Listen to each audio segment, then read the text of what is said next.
Τι θα γινόταν αν μπορούσαν να σβήσουν κάθε ανάμνηση από το μυαλό σου και να την αντικαταστήσουν με μία εντολή? Φανταστείτε να ξυπνάτε σε ένα δωμάτιο χωρίς να ξέρετε ποιοι είστε, ενώ μια φωνή από ένα μαγνητόφωνο επαναλαμβάνει την ίδια φράση για 20 ώρες την ημέρα. Αυτό δεν είναι σενάριο ταινίας επιστημονικής φαντασίας. Είναι η πραγματικότητα του Project MKUltra. Για 2 δεκαετίες η CIA διεξήγαγε έναν μυστικό πόλεμο ενάντια στην ίδια την ανθρώπινη συνείδηση, χρησιμοποιώντας ναρκωτικά, ηλεκτροσόκ και βασανιστήρια σε ανυποψίαστους πολίτες. Απόψε θα ανοίξουμε τον φάκελο που η κυβέρνηση προσπάθησε απεγνωσμένα να κάψει. Καλώς ήρθατε στην πιο σκοτεινή γωνιά της αμερικανικής ιστορίας. Καλώς ήρθατε στον κόσμο όπου το μυαλό σας δεν σας ανήκει πια. Η δεκαετία του 1950 δεν ξεκίνησε με την ελπίδα της ειρήνης, αλλά με τον παγωμένο τρόμο ενός επικείμενου πυρηνικού ολέθρου. Όμως, πίσω από τις απειλές για βόμβες υδρογόνου και διυπηρωτικούς πυράβλους, διεξαγόταν ένας άλλος πόλεμος, πολύ πιο ύπουλος και αόρατος, ο πόλεμος για την κυριαρχία πάνω στην ανθρώπινη συνείδηση. Για την CIA, την τότε νεοσύστατη κεντρική υπηρεσία πληροφοριών των ΕΜΙΑΣ-Τσιπουισπάτα, το πεδίο της μάχης δεν ήταν πλέον οι γεωγραφικοί χάρτες, αλλά οι νευρώνες του ανθρώπινου εγκεφάλου. Όλα ξεκίνησαν από μια βαθιά, σχεδόν παρανοϊκή πεποίθηση των Αμερικανικών υπηρεσιών πληροφοριών ότι οι Σοβιετικοί, οι Κινέζοι και οι Βορειοκορεάτες είχαν αναπτύξει τεχνικές πλύσης εγκεφάλου, brainwashing. Κατά τη διάρκεια του πολέμου της Κορέας, οι Αμερικανοί στρατηγοί παρακολουθούσαν με κομμένη την ανάσα τους δικούς τους στρατιώτες, αιχμαλώτους πολέμου, να εμφανίζονται μπροστά στις κάμερες και να καταδικάζουν τον καπιταλισμό, να ομολογούν εγκλήματα που δεν διέπραξαν και να υμνούν τον κομμουνισμό. Για την Ουάσιγκτον, αυτή η συμπεριφορά ήταν αδιανόητη. Δεν μπορούσαν να δεχτούν ότι οι στρατιώτες τους λύγιζαν από τα βασανιστήρια ή την πείνα. Πίστευαν ότι υπήρχε κάτι άλλο, ένα μυστικό φάρμακο ή μια ψυχολογική μέθοδο που μπορούσε να χακάρει την ανθρώπινη θέληση. Αυτή η ιστερία αποτέλεσε το γόνιμο έδαφος για την ίδρυση του προγράμματος MKUltra στις 13 Απριλίου 1953. Ο τότε διευθυντής της CIA, Allen Dulles, έδωσε την τελική έγκριση. Το όνομα MK σήμαινε Technical Services Division, τμήμα τεχνικών υπηρεσιών, και το Ultra ήταν μία αναφορά στην απόρριτη ταξινόμηση που είχε χρησιμοποιηθεί στον Δεύτερο Παγκόσμιο Πόλεμο. Όμως το MKUltra δεν ήταν ένα απλό ερευνητικό πρόγραμμα, ήταν μία λευκή επιταγή για την απόλυτη παραβίαση κάθε ηθικού και νομικού κώδικα. Η κεντρική ιδέα ήταν τρομακτικά απλή. Αν μπορούμε να βρούμε έναν τρόπο να σβήσουμε την υπάρχουσα προσωπικότητα ενός ανθρώπου, τότε μπορούμε να την αντικαταστήσουμε με μία νέα, απόλυτα ελεγχόμενη. Ο Ντάλες και οι επιτελείς του έψαχναν για την αλήθεια σε ορό, για τρόπους να κάνουν τους εχθρούς τους να μιλούν, αλλά και για τρόπους να δημιουργήσουν τον τέλειο πράκτορα, κάποιον που θα μπορούσε να διαπράξει μία δολοφονία και στη συνέχεια να ξεχάσει τελείως ότι την έκανε. Το κλίμα μέσα στη CIA ήταν ένα μείγμα φανατισμού και επιστημονικής ύβρεως. Πίστευαν ότι βρισκόντουσαν σε έναν αγώνα δρόμου επιβίωσης. Ο εγκέφαλος είναι το τελευταίο σύνορο, έλεγαν στα απόρριτα υπομνήματά τους. Για να κατακτήσουν αυτό το σύνορο, αποφάσισαν ότι οι κανόνες της ιατρικής ηθικής που είχαν θεσπιστεί μόλις λίγα χρόνια πριν με τον κώδικα της Νιρεμβέργης μετά τις θηριωδίες των Ναζί, δεν ίσχυαν για εκείνους. Η ηρωνία είναι τραγική. Ενώ οι ποιμαμετρατήριπα καταδίκαζαν τους Ναζί γιατρούς για τα πειράματά τους, η CIA στρατολογούσε ορισμένους από αυτούς τους ίδιους επιστήμονες μέσω της επιχείρησης Paperclip για να χρησιμοποιήσει την τεχνογνωσία τους στο MKUltra. Ο Allen Dulles χρειαζόταν έναν άνθρωπο που δεν θα είχε κανέναν ηθικό ενδιασμό να λερώσει τα χέρια του. Έναν άνθρωπο που θα μπορούσε να δει τους ανθρώπους όχι ως όντα, αλλά ως αναλώσιμα δείγματα εργαστηρίου. Αυτός ο άνθρωπος βρέθηκε στο πρόσωπο του Σίντνεϊ Gottlieb, ενός χημικού που θα γινόταν γνωστός ως ο μαύρος μάγος της CIA. Στο ξεκίνημά του, το MKUltra χρηματοδοτήθηκε με τεράστια ποσά που διοχετεύονταν μέσω εταιριών φαντασμάτων και δωρεών σε πανεπιστήμια και ιδρύματα. ώστε να μην φαίνεται ποτέ η εμπλοκή της κυβέρνησης. Περισσότερα από 80 ιδρύματα, συμπεριλαμβανομένων κορυφαίων πανεπιστημίων, νοσοκομείων και φυλακών, έγιναν συνεργοί χωρίς οι περισσότεροι από τους εργαζόμενους εκεί να γνωρίζουν την πλήρη αλήθεια. Το δίχτυ είχε απλωθεί. Η CIA ήταν έτοιμη να μετατρέψει ολόκληρη την Αμερικανική Ήπειρο σε ένα απέραντο σκοτεινό εργαστήριο. Το ερώτημα δεν ήταν πλέον αν θα έκαναν πειράματα σε ανθρώπους, αλλά πώς, και η απάντηση θα ερχόταν μέσα από μια νέα, μυστηριώδη ουσία που είχε ανακαλυφθεί τυχαία σε ένα εργαστήριο στην Ελβετία λίγα χρόνια πριν, το LSD. Για τον Gottlieb και την ομάδα του, το LSD ήταν το άγιο δισκοπότηρο του ελέγχου του νου. Ήταν το κλειδί που θα άνοιγε τις πύλες της ανθρώπινης συνείδησης για να τις γκρεμίσει μία για πάντα. Αν η CIA ήταν ο ναός της μυστικότητας, ο Σίντνι Γκότλιμπ ήταν ο αρχιερέας των πιο σκοτεινών της τελετουργιών. Γεννημένος στο Μπρόγκς από Εβραίους μετανάστες, ο Γκότλιμπ δεν έμοιαζε με τον τυπικό πράκτορα της δεκαετίας του 50. Ήταν ένας άνθρωπος γεμάτος αντιφάσεις. Καλλιεργούσε χριστουγεννιάτικα δέντρα στο αγρόκτημά του, έπινε κατσικίσιο γάλα, έπασχε από τραυλισμό και είχε μία παραμορφωμένη πατούσα που τον ανάγκαζε να κουτσένει. Όμως, πίσω από αυτή την ταπεινή και σχεδόν εκκεντρική εμφάνιση, κρυβόταν ένας από τους πιο επικίνδυνους ανθρώπους στην ιστορία της Αμερικής. Ένας χημικός με διδακτορικό από το Caltech, ο οποίος έλαβε την απόλυτη εξουσία να πειραματιστεί με τα όρια της ανθρώπινης λογικής. Ο Gottlieb διορίστηκε επικεφαλής του MK Ultra από τον Allen Dulles με μία σαφή αποστολή: να βρει τρόπους να καταστρέψει την ανθρώπινη προσωπικότητα ώστε να μπορεί να ανακατασκευαστεί από την αρχή. Στα υπόγεια εργαστήρια της CIA, ο Gottlieb δημιούργησε μία κουζίνα δηλητηρίων.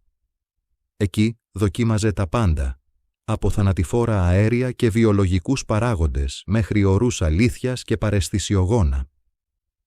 Ήταν ο άνθρωπος που σχεδίασε τη δηλητηριώδη μπατονέτα για να δολοφονηθεί ο πατρίς Λουμούμπα στο Κονγκό και το μολυσμένο πουρο για τον Φιντέλ Κάστρο. Αλλά το μεγαλύτερο πάθος του, το πνευματικό του παιδί, ήταν το LSD. Για τον Gottlieb, το LSD δεν ήταν ένα ναρκωτικό διασκέδασης, αλλά ένα στρατηγικό όπλο. Πίστευε ότι αν χορηγούσε σε κάποιον αυτή την ουσία χωρίς να το γνωρίζει, θα μπορούσε να διαλύσει την άμυνα του εγκεφάλου του, κάνοντας τον ευάλωτο σε υποβολές ή οδηγώντας τον στην απόλυτη τρέλα. Ήταν τόσο γοητευμένος από τις επιδράσεις του, που το δοκίμασε ο ίδιος δεκάδες φορές, κρατώντας σχολαστικές σημειώσεις για τις παραισθήσεις του. Όμως, η δική του εμπειρία ήταν ελεγχόμενη. Για τα θύματα του, η εμπειρία θα ήταν ένας ζωντανός εφιάλτης. Υπό την καθοδήγηση του Gottlieb, το MK Ultra χωρίστηκε σε 149 υποπρογράμματα. Κάθε ένα από αυτά εξέταζε μια διαφορετική πτυχή του ελέγχου του νου. Άλλα αφορούσαν την ύπνωση, άλλα τη στέρηση ύπνου, άλλα την απομόνωση και άλλα τον ηλεκτρομαγνητισμό. Ο Gottlieb ήταν πανταχού παρών. Ταξίδευε σε όλο τον κόσμο, επισκεπτόμενος μυστικές τοποθεσίες της CIA, τις λεγόμενες μαύρες τοποθεσίες, black sites, στην Ευρώπη και την Ασία, όπου οι πράκτορες μπορούσαν να βασανίζουν αιχμαλώτους χωρίς το φόβο της δικαιοσύνης. Εκεί, ο Gottlieb παρακολουθούσε πίσω από καθρέφτες διπλής όψεως, καθώς κρατούμενοι υποβάλλονταν σε πολυήμερα ταξίδια τρόμου με LSD, ενώ ταυτόχρονα δέχονταν καταιγισμό από ηχητικά μηνύματα. Ο μαύρος μάγος δεν είχε ηθικές αναστολές, γιατί πίστευε ακράδαντα ότι υπηρετούσε το ανώτερο καλό. Στο μυαλό του, αν η Αμερική δεν γινόταν πιο αδίστακτη από τους Σοβιετικούς, θα έχανε τον πόλεμο. Αυτή η πεποίθηση του έδωσε το θράσος να μεταφέρει τα πειράματα από τα εργαστήρια στους δρόμους. Ο Gottlieb ήθελε να δει πώς αντιδρά ένας ανυποψίαστος άνθρωπος στο χημικό κλειδί του. Έτσι, το MK Ultra βγήκε από το σκοτάδι των υπογείων και μπήκε στην καθημερινή ζωή των Αμερικανών πολιτών. Ο Gottlieb ξεκίνησε να στρατολογεί πράκτορες που δεν είχαν επιστημονικό υπόβαθρο, αλλά ήξεραν πώς να κινούνται στον υπόκοσμο. Ήθελε να δημιουργήσει καταστάσεις όπου το LSD θα χορηγούνταν σε κοινωνικά περιθωριοποιημένα άτομα, ανθρώπους που, αν παρανοούσαν ή εξαφανίζονταν, κανείς δεν θα τους αναζητούσε. Ιερόδουλες, τοξικομανείς, άστεγοι και φυλακισμένοι έγιναν τα πρώτα πειραματόζωα του. Ο Γκότλιμπ τους αποκαλούσε αναλώσιμα δείγματα. Η πιο διαβόητη επιχείρηση αυτού του είδους σχεδιάστηκε από τον Γκότλιμπ και έναν πράκτορα της δίωξης ναρκωτικών, τον George White. Το όνομα της επιχείρησης, Midnight Climax. Η CIA νίκιασε διαμερίσματα στο Σαν Φρανσίσκο και τη Νέα Υόρκη, τα μετέτρεψε σε πολυτελείς οίκους ανοχής και τοποθέτησε κρυφές κάμερες και μικρόφωνα. Ο Γκότλιμπ καθόταν πίσω από τον τοίχο πίνοντας το ποτό του και παρακολουθούσε ανυποψία στους πελάτες να δέχονται δόσεις LSD στα ποτά τους από ιερόδουλες που πληρώνονταν από τη CIA. Αυτή ήταν η αρχή της πλήρους αποσύνθεσης της ηθικής μέσα στην υπηρεσία.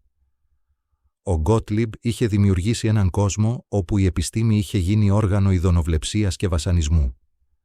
Αλλά όσο κι αν τα πειράματα στο Σαν Φρανσίσκο φαίνονται εξωφρενικά, ήταν μόνο η διασκέδαση του Γκότλιμπ. Στο βορρά, στον Καναδά, ένας άλλος επιστήμονας με την υποστήριξη του Γκότλιμπ ετοιμαζόταν να εφαρμόσει μεθόδους που θα έκαναν τα πειράματα με το LSD να μοιάζουν με παιδικό παιχνίδι. Ο Dr. Ewen Cameron περίμενε και τα θύματά του δεν θα ήταν πελάτες οίκων ανοχής, αλλά ασθενείς που αναζητούσαν θεραπεία για την κατάθλιψη. Αν το MK Ultra ήταν το σώμα της συνωμοσίας, η επιχείρηση Midnight Climax, μεσονύκτιος οργασμός, ήταν το πιο διεστραμμένο του μέλος. Ο Σίντνεϊ Γκότλιμπ χρειαζόταν ένα περιβάλλον όπου θα μπορούσε να παρατηρήσει τις επιδράσεις του LSD σε ανθρώπους που δεν είχαν ιδέα ότι συμμετείχαν σε πείραμα. Ήθελε να δει πώς η ουσία επηρέαζε τη σεξουαλική συμπεριφορά, την εχεμήθεια και τη λήψη αποφάσεων κάτω από συνθήκες πίεσης και εφορίας. Για να το πετύχει αυτό, στράφηκε στον George White, έναν σκληροτράχυλο, κοινικό πράκτορα της δίωξης ναρκωτικών που είχε δουλέψει για την OSS κατά τον Δεύτερο Παγκόσμιο Πόλεμο. Ο White δεν είχε ιατρικές γνώσεις, αλλά είχε ένα ταλέντο. Ήξερε πώς να στείνει παγίδες. Το 1955, η CIA νίκιασε ένα διαμέρισμα στην οδό Chestnut 225 στην καρδιά της Μποέμ συνοικίας Telegraph Hill του Σαν Φρανσίσκο.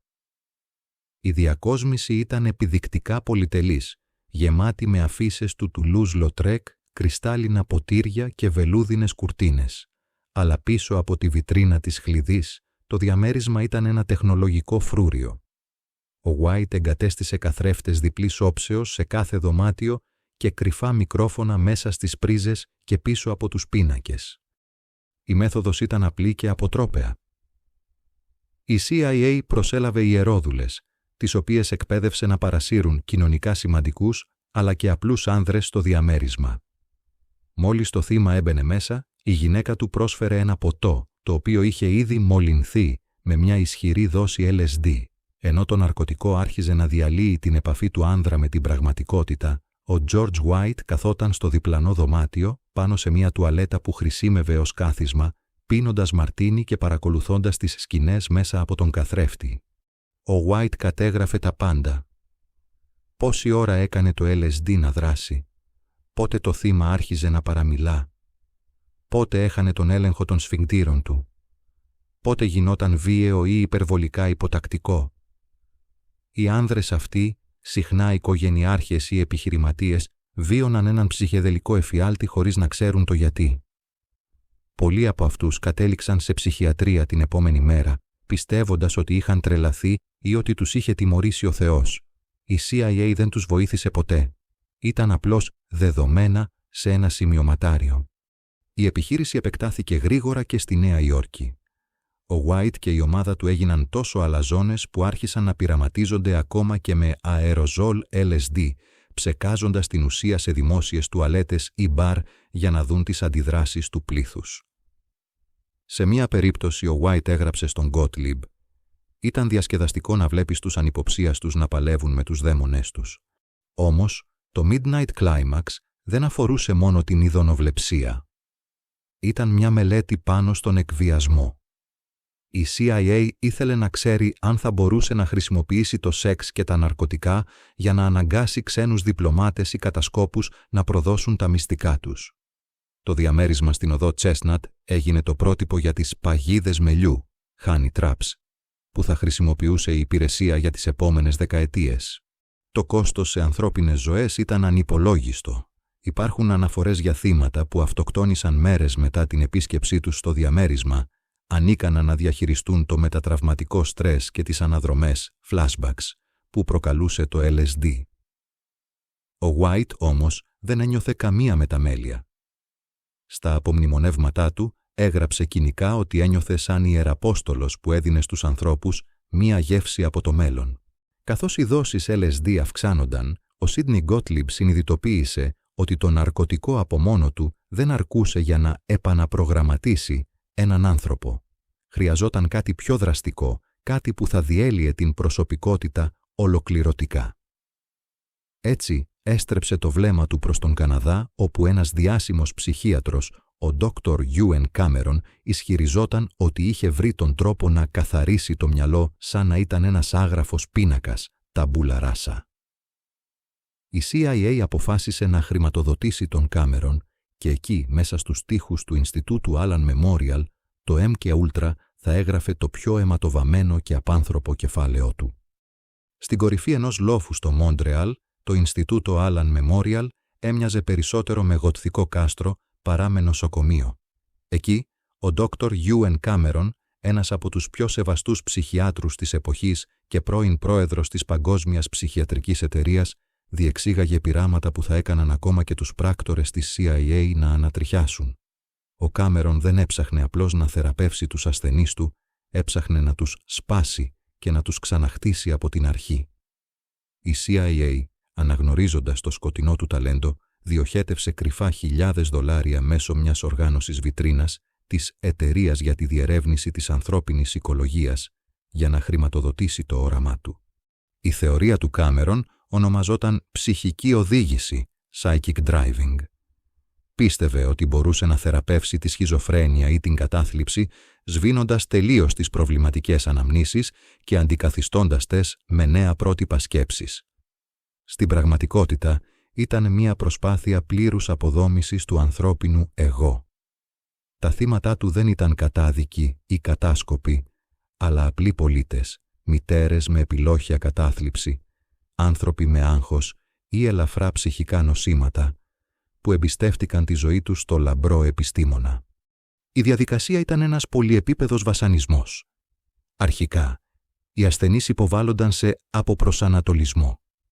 Ο Κάμερον τους χορηγούσε κοκτέιλ ισχυρών ναρκωτικών που τους κρατούσαν σε κατάσταση τεχνητού ύπνου για εβδομάδες, μερικές φορές και για μήνες. Κατά τη διάρκεια αυτού του λίθαρου, τους υπέβαλε σε εντατικά ηλεκτροσόκ, ECT, με ισχύ 30 έως 40 φορές μεγαλύτερη από το κανονικό, αρκετές φορές την ημέρα. Οι ασθενείς ξυπνούσαν ουρλιάζοντας, έχοντας χάσει τον έλεγχο των σωματικών τους λειτουργιών, χωρίς να ξέρουν ποιοι είναι ή που βρίσκονται. Όταν το μυαλό τους είχε γίνει ένας άγραφος πίνακας, ξεκινούσε η φάση της οδήγησης. Ο Κάμερον τους έκλεινε σε δωμάτια απομόνωσης, τους έδαινε στα κρεβάτια και τοποθετούσε ακουστικά στα αυτιά τους. Για 20 ώρες την ημέρα, οι ασθενείς άκουγαν ηχογραφημένα μηνύματα σε επανάληψη. Μερικές φορές ήταν θετικά. «Είσαι καλός άνθρωπος». Αλλά τις περισσότερες φορές ήταν τιμωρητικά και υποτιμητικά. «Είσαι αποτυχημένος, κανείς δεν σε αγαπάει». Οι ηχογραφήσεις αυτές επαναλαμβάνονταν εκατοντάδες χιλιάδες φορές. Ένας ασθενής αναγκάστηκε να ακούσει το ίδιο μήνυμα πάνω από 500 εκατομμύριο φορές. Τα αποτελέσματα ήταν καταστροφικά. Οι άνθρωποι που έβγαιναν από το Ινστιτούτο Allen Memorial δεν ήταν πια οι ίδιοι. Πολλοί είχαν ξεχάσει πώς να τρώνε, πώς να μιλούν ή πώς να αναγνωρίζουν τα παιδιά τους. Μια γυναίκα πίστευε ότι ήταν πάλι νήπιο και χρειαζόταν πάνες. Ένας άλλος ασθενής ξέχασε ολόκληρη την ενήλικη ζωή του, νομίζοντας ότι βρισκόταν ακόμα στο σχολείο. Ο Κάμερον κατέγραφε με ψυχρή επιστημονική ακρίβεια την πρόοδο της αποσύνθεσής τους, ενώ η CIA έπαιρνε τα δεδομένα για να δει αν αυτές οι τεχνικές μπορούσαν να χρησιμοποιηθούν στην ανάκριση εχθρικών πρακτόρων. Ο Κάμερον δεν σταμάτησε εκεί. Χρησιμοποίησε επίσης το LSD και την LSD-25, καθώς και παραισθησιογόνα όπως η μεσκαλίνη, σε συνδυασμό με τη στέρηση αισθήσεων.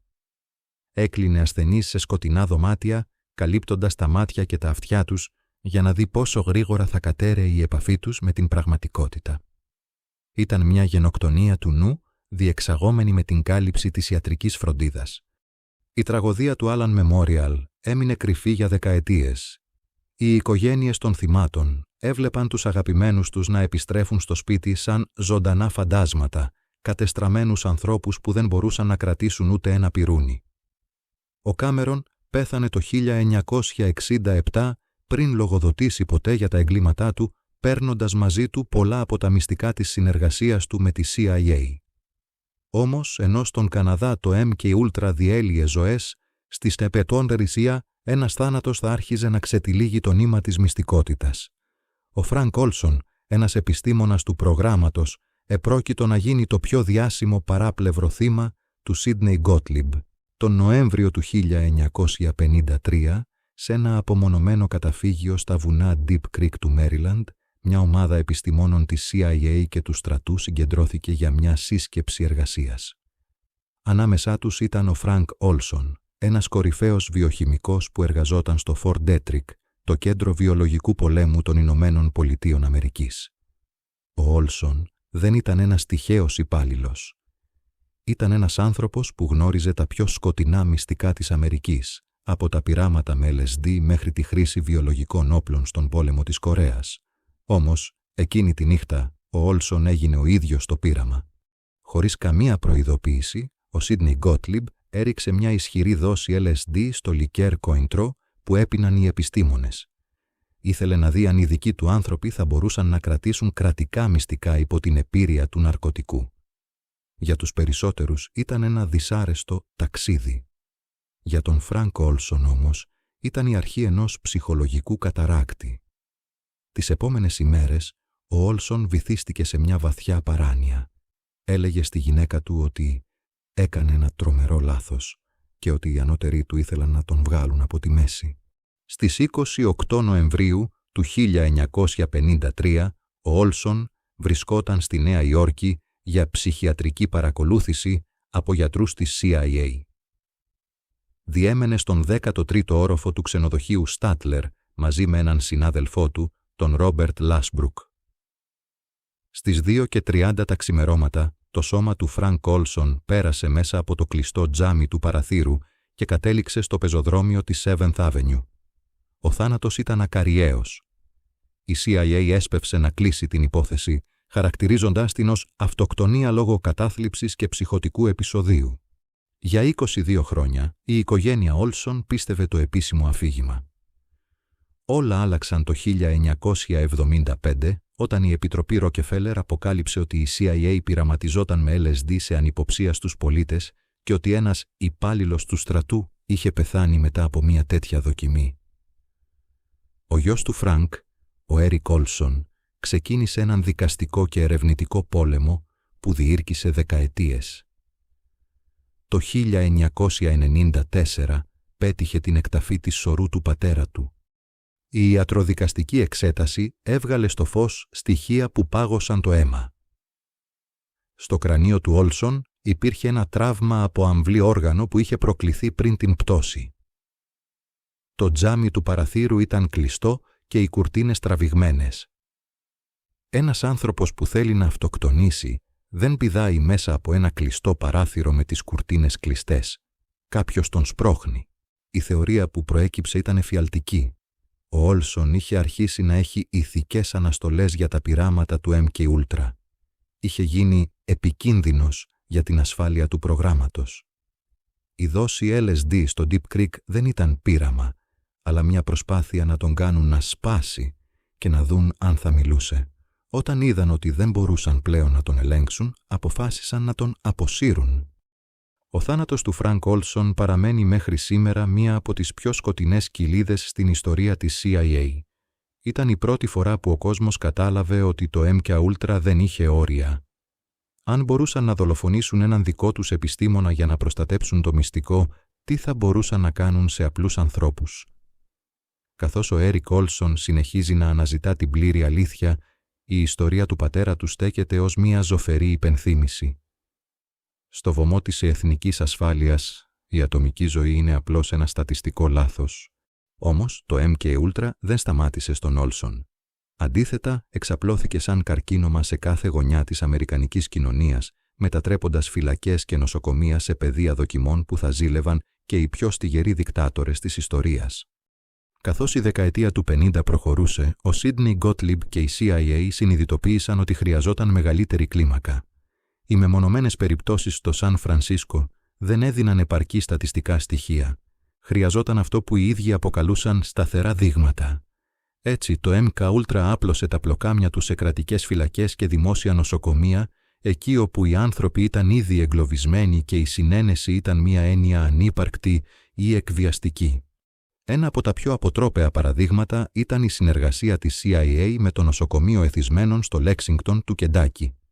Εκεί, ο Dr. Χάρις Ίσμπελ, ένας ερευνητής που χρηματοδοτούνταν κρυφά από την υπηρεσία, διεξήγαγε πειράματα σε μαύρους κρατούμενους που εξέτιαναν ποινές για ναρκωτικά.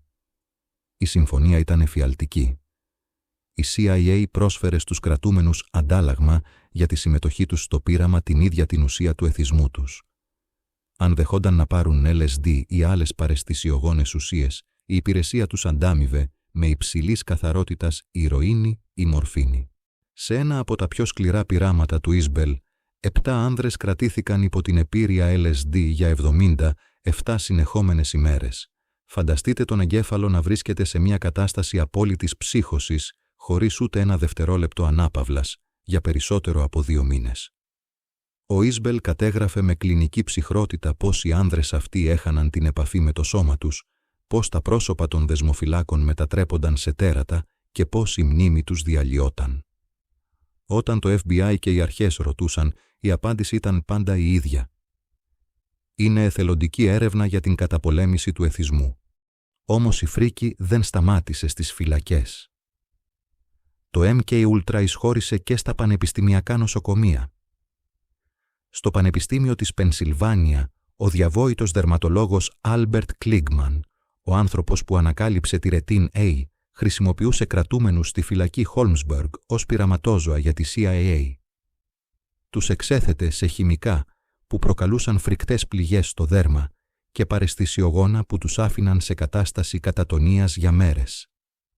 Όταν τον ρώτησαν χρόνια μετά γιατί το έκανε, η απάντησή του ήταν σοκαριστική. «Είδα μπροστά μου στρέμματα από δέρμα. Ήταν σαν ένας αγρότης που βλέπει ένα γόνιμο χωράφι για πρώτη φορά». Η CIA δεν έψαχνε μόνο για φάρμακα. Έψαχνε για τον απόλυτο έλεγχο. Σε άλλα υποπρογράμματα διεξάγονταν πειράματα με ραδιενεργά υλικά που χορηγούνταν σε έγκυες γυναίκες σε κλινικές ή σε ορφανά παιδιά που τους έλεγαν ότι τους δίνουν βιταμίνες. Στο μυαλό του Γκότλιμπ, αυτά τα παιδιά και οι ασθενείς ήταν απλώς παράμετροι σε μια εξίσωση που θα οδηγούσε στον μαντζουριανό υποψήφιο, Manchurian Candidate, τον τέλειο, προγραμματισμένο δολοφόνο που θα ενεργούσε με μία λέξη κλειδί.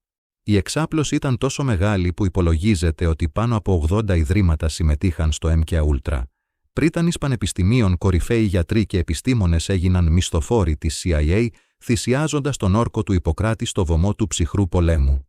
Ηθική και επιστήμη είχαν πάρει διαζύγιο και το αποτέλεσμα ήταν μια ολόκληρη γενιά θυμάτων που δεν θα μάθαιναν ποτέ, γιατί η ζωή τους καταστράφηκε σε ένα δωμάτιο νοσοκομείου ή σε ένα κελί φυλακής. Όμως, κάθε αυτοκρατορία μυστικών έχει μια ημερομηνία λήξης. Καθώς μπαίνουμε στη δεκαετία του 70, το Watergate και η αυξανόμενη δυσπιστία προς την κυβέρνηση θα φέρουν στο φως τις πρώτες ρογμές. Η CIA, έντρομη, θα προσπαθήσει να εξαφανίσει τα ίχνη της. Αλλά όπως θα δούμε στο επόμενο κεφάλαιο, μερικά εγκλήματα είναι πολύ μεγάλα για να θαυτούν για πάντα. Το 1973, ο κόσμος της CIA άρχισε να τρέμει. Το σκάνδαλο Watergate είχε κλονίσει τα θεμέλια της αμερικανικής κυβέρνησης και η δυσπιστία προς τις μυστικές υπηρεσίες είχε φτάσει σε σημείο βρασμού. Ο Ρίτσαρντ Χέλμς, τότε διευθυντής της CIA και ένας από τους πιο ένθερμους υποστηρικτές του Σίντνεϊ Γκότλιμπ, κατάλαβε ότι το MK Ultra ήταν μία βόμβα έτοιμη να εκραγεί. Αν οι λεπτομέρειες για τους θανάτους, τους βασανισμούς και τα πειράματα με LSD έβγαιναν στο φως, η υπηρεσία θα μπορούσε να διαλυθεί οριστικά. Η εντολή του Χέλμς ήταν σύντομη και απόλυτη. Καταστρέψτε τα πάντα. Στα υπόγεια των αρχηγείων της CIA στο Langley, Οι μηχανές καταστροφής εγγράφων δούλευαν ασταμάτητα επί εβδομάδες. Χιλιάδες φάκελοι, αποδείξεις πληρωμών σε πανεπιστήμια, ιατρικές αναφορές από το Ινστιτούτο Allen Memorial και σημειώσεις από το Midnight Climax έγιναν στάχτη. Ο Χέλμς και ο Γκότλιμπ πίστευαν ότι είχαν διαγράψει την ιστορία. Πίστευαν ότι χωρίς χαρτιά δεν υπήρχαν αποδείξεις. Και χωρίς αποδείξεις δεν υπήρχαν εγκλήματα. Όμως, η μοίρα είχε άλλη γνώμη.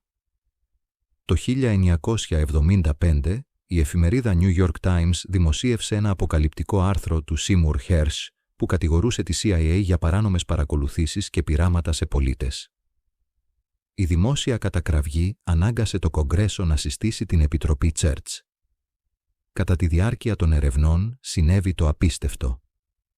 Οι ερευνητές ανακάλυψαν 7 κούτες με οικονομικά έγγραφα που είχαν γλιτώσει από την καταστροφή επειδή είχαν αρχιοθετηθεί σε λάθος κτίριο. Αυτά τα ξεχασμένα έγγραφα ήταν η απόδειξη της χρηματοδότησης του MK Ultra.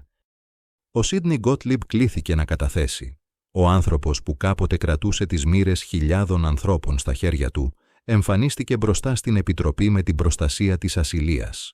Με μια ψυχρή σχεδόν μηχανική φωνή ομολόγησε ότι ναι, έγιναν κάποια λάθη, αλλά επέμεινε ότι όλα έγιναν για την πατρίδα.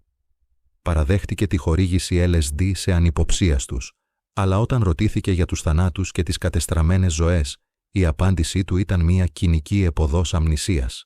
Η Επιτροπή Church χαρακτήρισε το MK Ultra ως μια αποτρόπαιη παραβίαση των δικαιωμάτων των Αμερικανών πολιτών. Όμως, παρά τα πορίσματα, κανένας δεν πήγε φυλακή. Ο Χέλμς τιμωρήθηκε με μια συμβολική ποινή για ψευδορκία και ο Γκότλιμπ αποσύρθηκε στο αγρόκτημά του, όπου πέθανε το 1999, παίρνοντας μαζί του την πλήρη λίστα των θυμάτων. Η CIA ζήτησε μια τυπική συγγνώμη, αλλά το τραύμα είχε ήδη χαραχτεί βαθιά στο σώμα της κοινωνίας. Η συγκάλυψη πέτυχε εν μέρη. Ακόμα και σήμερα, δεν γνωρίζουμε τα ονόματα των περισσότερων ανθρώπων που έσπασαν στα χέρια του Γκότλιμπ. Τα αρχεία κάηκαν, αλλά οι κραυγές των θυμάτων συνεχίζουν να αντιχούν μέσα στη σιωπή της ιστορίας. Το Project MK Ultra τερματίστηκε επίσημα τη δεκαετία του 70, όμως το ερώτημα που πλανάται πάνω από τα ερείπια των κατεστραμμένων αρχείων είναι ένα. Πέθανε ποτέ πραγματικά η ιδέα του ελέγχου του νου? Η ιστορία μας διδάσκει ότι οι μυστικές υπηρεσίες σπάνια εγκαταλείπουν ένα όπλο που έχουν ήδη αναπτύξει, απλώς το μετονομάζουν και το βυθίζουν σε βαθύτερα επίπεδα μυστικότητας. Η κληρονομιά του Σίντνι Γκότλιμπ και του Dr. Ewen Cameron ζει ακόμα στις σύγχρονες τεχνικές ενισχυμένης ανάκρισης που χρησιμοποιήθηκαν στο Γκουαντάναμο και στο Άμπου Γκράιμπ. Η στέρηση αισθήσεων, η απομόνωση, ο καταιγισμός με ήχους και η χρήση χημικών ουσιών για την κάμψη της αντίστασης είναι η άμεση απόγονη των πειραμάτων που είδαμε. Το MK Ultra άνοιξε την πόρτα σε μια νέα ηθική πραγματικότητα, όπου το άτομο είναι αναλώσιμο μπροστά στην κρατική επιβίωση. Σήμερα, στην εποχή της τεχνητής νοημοσύνης, της νευροτεχνολογίας και των εμφυτευμάτων εγκεφάλου, οι στόχοι του Γκότλιμπ φαίνονται πιο εφικτοί από ποτέ. Αν τότε χρειάζονταν τεράστιες δόσεις LSD και ηλεκτροσόκ για να σπάσουν έναν άνθρωπο, σήμερα οι αλγόριθμοι και η ψηφιακή χειραγώγηση μπορούν να κατευθύνουν τη σκέψη εκατομμυρίων χωρίς καν να το αντιληφθούν. Το MK Ultra δεν ήταν μια παρέκκληση της ιστορίας. Ήταν η πρώτη ομή προσπάθεια της τεχνολογίας να καθυποτάξει τη βιολογία. Κλείνοντας αυτή την έρευνα, μένει μια πικρή γεύση. Τα θύματα του MK Ultra δεν δικαιώθηκαν ποτέ πλήρως. Οι αποζημιώσεις ήταν πενιχρές και η αλήθεια παραμένει αποσπασματική, θαμμένη κάτω από τόνους στάχτης καμένων εγγράφων. Το hacking του ανθρώπινου μυαλού ξεκίνησε στα υπόγεια της CIA, αλλά ίσως συνεχίζεται σήμερα μέσα από τις οθόνες μας. Εσείς τι πιστεύετε? Ήταν το MK Ultra μια απελπισμένη κίνηση του ψυχρού πολέμου που σταμάτησε οριστικά, ή οι τεχνικές του έχουν εξελιχθεί σε κάτι τόσο προηγμένο που πλέον δεν μπορούμε καν να το αναγνωρίσουμε? Γράψτε μας τη γνώμη σας στα σχόλια. Σας ευχαριστούμε που παρακολουθήσατε αυτό το επεισόδιο στις απίστευτες αληθινές ιστορίες. Αν θέλετε να συνεχίσουμε να ξεσκεπάζουμε τα πιο σκοτεινά μυστικά της ιστορίας, κάντε εγγραφή και πατήστε το καμπανάκι των ειδοποιήσεων. Μέχρι την επόμενη φορά να θυμάστε, η αλήθεια είναι συχνά πιο τρομακτική από τη φαντασία. Μείνετε περίεργοι. Μείνετε ελεύθεροι.